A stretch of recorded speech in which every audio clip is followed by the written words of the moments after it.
नमस्कार दोस्तों, आप सबका स्वागत है आपके चैनल शेयर बाज़ार विद आयुष में। और बात करेंगे इस वीडियो में अगले हफ्ते के बाज़ार के बारे में, किस प्रकार का बाज़ार रहता हुआ देखने को मिल सकता है। तो चलिए बिना किसी देरी के वीडियो को शुरू करते हैं। तो दोस्तों, मार्केट्स के अंदर कह सकते हैं कि एक रिवर्सल सा आता हुआ देखने को मिल रहा है। पिछले हफ्ते अगर आप देखेंगे तो एक चीज़ अच्छी होती हुई देखने को मिली है। हमारे मार्केट्स नहीं, लेकिन यूएस मार्केट्स ने भी जो परफॉर्मेंस दिखाई है वो अनडाउटेडली बहुत शानदार है। और करीबन नैस्डैक की बात करता हूं तो 8.8% के आसपास बंद होता हुआ देखने को मिला है। 5 दिनों के अंदर बढ़ता हुआ देखने को मिला इतना। और डाउ जोन्स के अंदर भी मोर देन 5% की बढ़त आती हुई देखने को मिली है पूरे हफ्ते के अंदर। निफ्टी अगर आप देखेंगे तो करीबन 2.5% बढ़ता हुआ देखने को मिला है पिछले हफ्ते। और इस हफ्ते भी कह सकते हैं कि अब मंडे को भी हम एक गैप अप के बारे में बात करने वाले हैं। मंडे को भी एक गैप अप होता हुआ देखने को मिलेगा। गैप अप के बारे में कुछ और वीडियोस में ज़रूर बात करेंगे, लेकिन इस वीडियो में बात करेंगे ऐसे 10 की फैक्टर्स जो बहुत इंपॉर्टेंट रहने वाले हमारे बाजार के लिए। और जैसा आपने थंबनेल देखा ही होगा, एक बहुत बड़ा डेंजर भी है। कौन सा वो डेंजर है जिसके बारे में बात करेंगे, तो चलिए सबसे पहले बात कर लेते हैं सबसे पहले फैक्टर के बारे में जो यहाँ पर बहुत इंपॉर्टेंट रहता हुआ देखने को मिलने वाला है। तो देखिए, सबसे पहली बात तो यहाँ पर मार्केट के अंदर एक शॉर्ट कवरिंग से आती हुई देखने को मिली है और टिकती हुई देखने को मिली है। ये अपने आप में बहुत बड़ी बात है। लेकिन जो सबसे बड़ा फैक्टर होता हुआ देखने को मिलेगा, याद रखिएगा, ये जो पूरा हफ्ता है ये 27 जून से चालू होकर 1 जुलाई तक रहेगा। 1 जुलाई। देखिए, जब भी नया मंथ आता है तो आते हैं ऑटो सेल्स के आंकड़े। और ऑटो सेल्स के आंकड़े आपको आते हुए देखने को मिलेंगे 1 जुलाई, यानी हम फ्राइडे को ऑटो सेल्स के आंकड़ों पर रिएक्ट करते हुए देखने को मिलेंगे। सबसे आखिरी दिन है, बट डेफिनेटली रिएक्शन आता हुआ देखने को मिलेगा। इसमें आपको देखने को मिलेगा Tata Motors, Ashok Leyland, Maruti, TVS, Hero MotoCorp, Bajaj Auto, MNM, Eicher Motors, Escorts etcetera जो भी है वो फोकस में रहते हुए देखने को मिलेंगे। मई में ऑटो कंपनीज ने एक बहुत हेल्दी ग्रोथ दिखाई थी सेल्स के अंदर। लार्जली जो आती हुई देखने को मिली थी वो जस्ट बिकॉज लो बेस था ईयर अगो, जो कोविड सेकेंड वेव आई थी वहां पर। बट इस बार अगर आप देखेंगे, मंथ ऑन मंथ भी जो था एक इंप्रूवमेंट आती हुई देखने को मिली थी डिमांड के अंदर, लेकिन जो पूरी रिकवरी है वो अभी भी दूर है। तो अब देखना पड़ेगा इस हफ्ते किस प्रकार के नंबर्स निकल के आते हैं। मेजरली बात जो करेंगे वो मंथ ऑन मंथ की करेंगे, बिकॉज मंथ ऑन मंथ जिस प्रकार का दोस्तों पे कंपनी काम करेगी वो बहुत इंपॉर्टेंट रहता हुआ देखने को मिलेगा। निफ्टी ऑटो इंडेक्स अगर आप देखेंगे तो सबसे बड़ा आउट परफॉर्मर रहता हुआ देखने को मिला लास्ट 2.5 मंथ्स में, जिसमें जो मेजर स्टॉक्स चलते हुए देखने को मिले, इसमें सबसे बड़ा नाम निकल के आता है एमएनएम का। टाटा मोटर्स अभी भी काफी पीछे है, इसमें कोई डाउट नहीं है। दूसरा सबसे बड़ा इवेंट, मॉनसून प्रोग्रेस। याद रखिए, मॉनसून किस प्रकार से चलता हुआ देखने को मिल रहा है, ये अपने आप में बहुत क्लोजली मार्केट ट्रैक करता है। यहाँ पर अगर आप देखेंगे, the market will closely track the progress of the monsoon which water half of the India's farmland with red hot inflation, the slow progress of June September rains made the market nervous। इस बार monsoon अगर आप देखेंगे तो फिर वही ये थोड़ा सा लेट होता हुआ देखने को मिल गया है। मानसून लेट होता हुआ देखने को मिला है और कह सकते हैं कि जो रेनफॉल डिफिसिट है वो करीबन 2% नैरो करके 25 से 30% लास्ट वीक पे रहता हुआ देखने को मिला है, जो सब सब सोइंग चालू हुई है।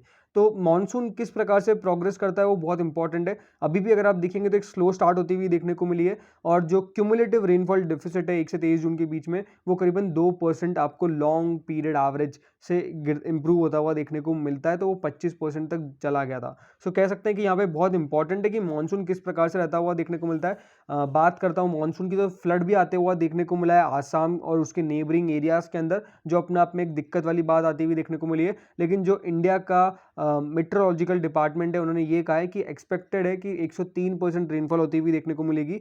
और ये जो होती हुई देखने को मिलेगी ये could be the 4th consecutive year of the normal monsoon. ये ऐसा होता हुआ देखने को मिल सकता है कि जो मानसून आता हुआ देखने को मिले वो नॉर्मल आता हुआ देखने को मिले। तो ये बात हुई है मानसून की। अब जैसा मैंने कहा था बीच में डेंजर, अब डेंजर किससे बनता है मार्केट में?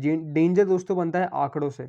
और जो आंकड़े आने वाले हैं दोस्तों, वो आने वाले यूएस के CY 22 के Q1 के जीडीपी के आंकड़े।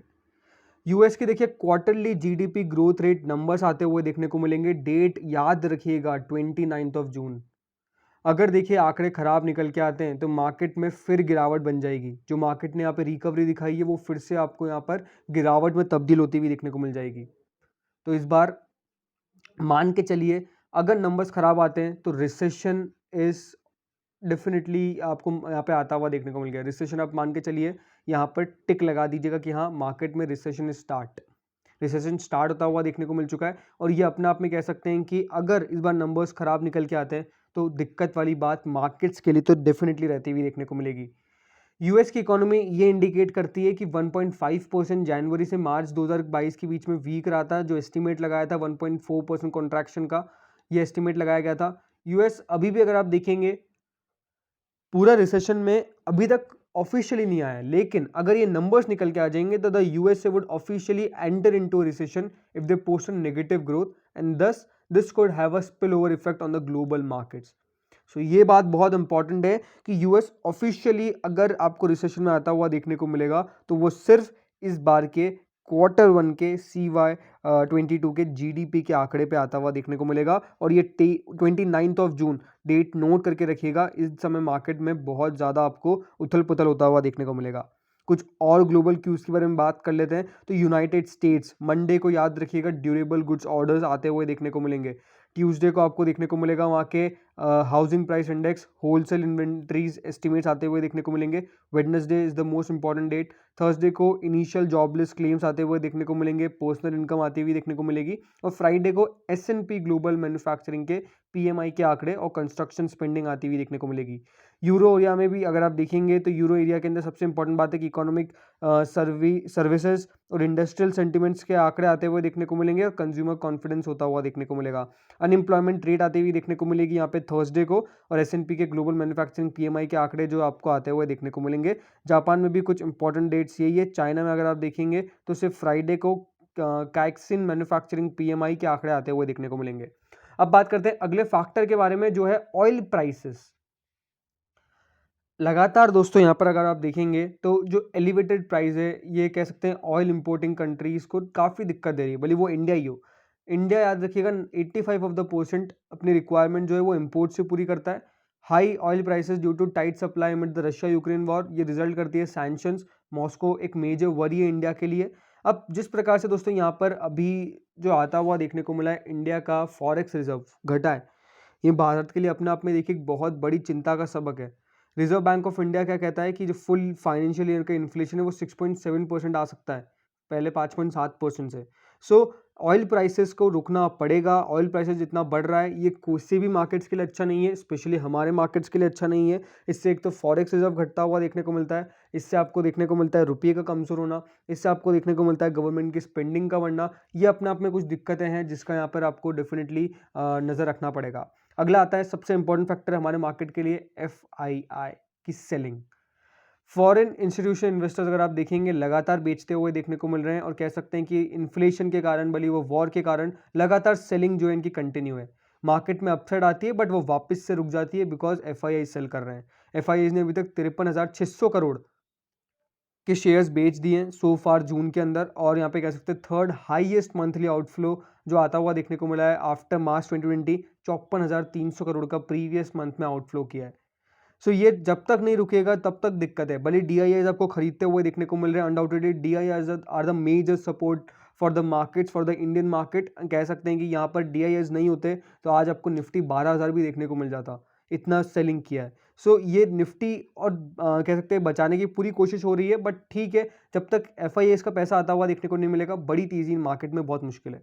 अब टेक्निकल व्यू क्या है मार्केट का, यही कि 15,700 जो एक अब एक रेजिस्टेंस के तौर पे एक्ट कर रहा है, ये अपने आप में बहुत इंपॉर्टेंट है। क्योंकि अगर बाजार को 500 पॉइंट से ज़्यादा की तेज़ी दिखानी है, अपने अगर 52 वीक लो अगर आप देखेंगे 15,180 का है जो रिसेंटली टच हुआ था, रिसेंटली आ सकता है। तो इंपॉर्टेंट बात क्या है कि अगर ये यहाँ पर आपको आता हुआ देखने को नहीं मिलता तो मार्केट के लिए तेज़ी के लिए 16,000 का रेंज बहुत इंपॉर्टेंट है। एक आपको डेफिनेटली बुलिश कैंडलस्टिक फॉर्म हुई है, देखना पड़ेगा मार्केट किस प्रकार का बाउंस बैक देते हैं।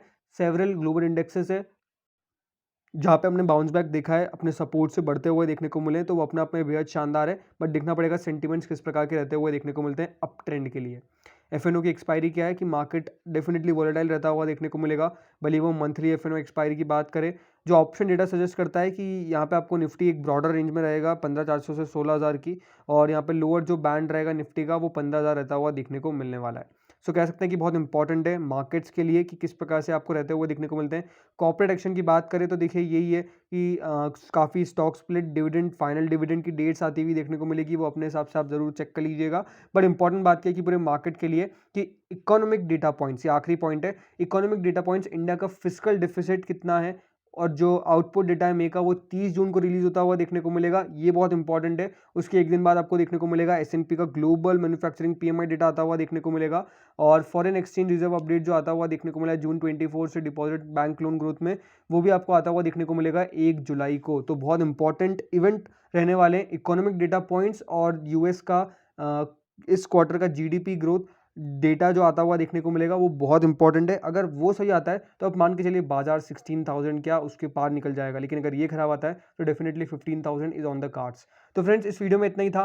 होप सो वीडियो बढ़िया लगा होगा। आप क्या मानते हैं बाजार के संकेत जरूर बताइएगा कमेंट सेक्शन में। Thank you friends watching this video.